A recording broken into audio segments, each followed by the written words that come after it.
Good morning, students. Today, let's begin poem number 7. When I set out for Leonis. Okay, Leonis is a name of place in Paris.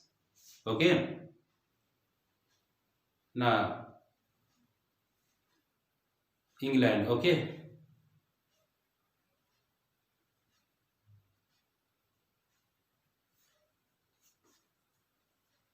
ठीक.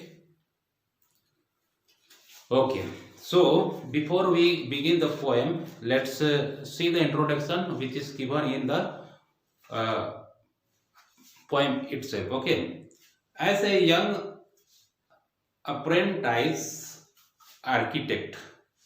Apprentice means नौसिखिया, जो नया नया शिक्षा ग्रहण करता है उसको कहते हैं अप्रेंटाइज. और आर्किटेक्ट मीन्स शिल्पकार. ओके, सो ये ऑथर जो थॉमस हार्डी है एक यंग नौजवान नौसिखिया शिल्पकार है.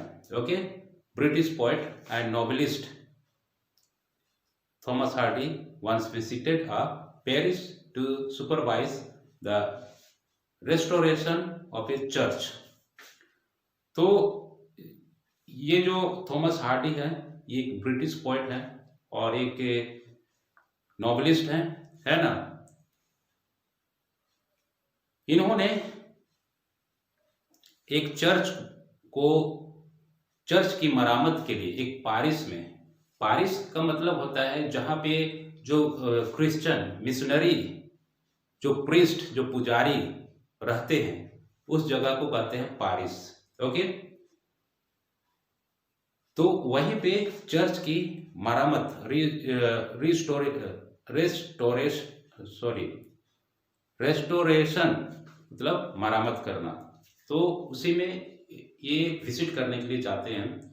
On his return from the Paris people noticed two things about him. जब वो उस चर्च से वापस आ रहे थे तब रास्ते में लोगों ने उन पे दो चीज नोटिस किए. एक है a new glow in his eyes, एक है उसकी आंखों में चमक थी. And a cramped piece of paper sticking out of his coat pocket, और एक पेपर के टुकड़े उसके कोट में लगा हुआ था. ये दो चीज लोगों ने उसको नोटिस किए जब वो वापस आ रहे थे. That paper it is recorded in one of his biographies, और वह पेपर में जो लिखा हुआ था वो उसके जीवन चरित्र या जीवनी में रिकॉर्ड किया गया है. ओके, और उसमें एक पोएम लिखा हुआ था. ठीक है, तो आज हम उसी पोएम को पढ़ेंगे. ठीक, you are going to read that very poem inspired by a visit to a place which is the poet calls Lyonnesse. और हम उसी पोएम को पढ़ेंगे जो लियोनिस के विजिट के बारे में बताया गया है. ठीक है. When I set out for Leonis 100 miles away, जब ऑथर कहते हैं जब मैं लियोनिस के चर्च के मरामत को देखने गया, the rhyme was on the spray. The rhyme का मतलब होता है कोहरा, है ना. कोहरा पत्तियों पे दिखाई दे रहा था, धुंध था. The starlight lit my lonesomeness का मतलब होता है अकेलेपन. ओके, और स्टारलाइट, और जो आसमान में जो तारों की लाइट चमक आ रही थी वे ऑथर के अकेलेपन को दूर कर रहा था. When I set out for Leonis 100 miles away, जब वो 100 माइल्स दूर में लियोनिस के विजिट के लिए गए. ठीक है, तो first paragraph I hope you understood. तो फर्स्ट पैराग्राफ में ये बताया गया है जब वो लियोनिस में गए 100 माइल्स दूर, तो रास्ते में पत्तियों पर कोहरा और धुंध छाया हुआ था और आसमान के जो तारों की लाइट, तारों की चमक उसके अकेलेपन को दूर कर रहा था। ओके, तो ये पहला पैराग्राफ में बताया गया है। दूसरा पैराग्राफ में देखते हैं, what would be chance at Lyonnesse while I should sojourn there. Be chance का मतलब होता है मोहित करना, है ना, और सोजर्न का मतलब होता है journey. What would be chance at Lyonnesse, तो जब लियोनिस के विजिट में उसे क्या चीज मोहित किया, है ना, लियोनिस के जर्नी में क्या चीज उसे मोहित किया। नो प्रॉफिट डस्ट डिक्लेयर, और प्रॉफिट का मतलब होता है पैगंबर। ओके, और कोई भी पैगंबर न सोर्जन, ओके, सोर्जन का मतलब होता है जर्नी नहीं, रुकना। ओके, जाकर के रुकना। तो जब लियोनिस में जाकर के रुके तो उसे वहां पे क्या चीज मोहित किया, है ना।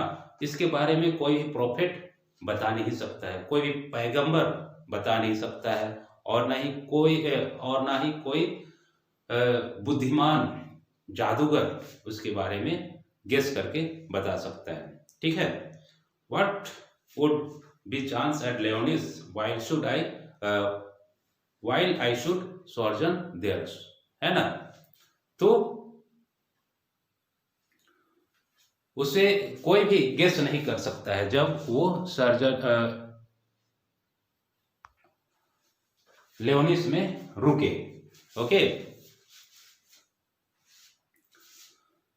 थर्ड पैराग्राफ में देखते हैं, When I returned from Leonis with magic in my eyes, तो थर्ड पैराग्राफ में कहते हैं, जब मैं लियोनिस से अपने आंखों में एक मैजिक, एक जादू लेके आया, ऑल मार्क विथ म्यूट सरमाइज, और सभी लोग ये अनुमान, चुपचाप अनुमान लगा रहे थे, है ना। माय रेडियंस रेयर एंड फैथमलेस, और उसके आंखों में एक प्रकार की चमक झलक रही थी। When I returned from Leonis with magic in my eyes, ठीक, तो जब वो लियोनिस से अपने आंखों में एक चमक, एक जादुई चमक लेके आए, तो लोग चुपचाप से अनुमान कर रहे थे, और उसके जो शरीर की चमक, आंखों की चमक थी, है ना, वो बहुत कम दिखाई दे रहे थे। When I returned from Leonis with magic in my eyes. Okay? So students, I hope you understood the poem. This is a very short poem. Okay? So after listening to this video, you read the poem once again so that you may understand it more clear and more better. Thank you.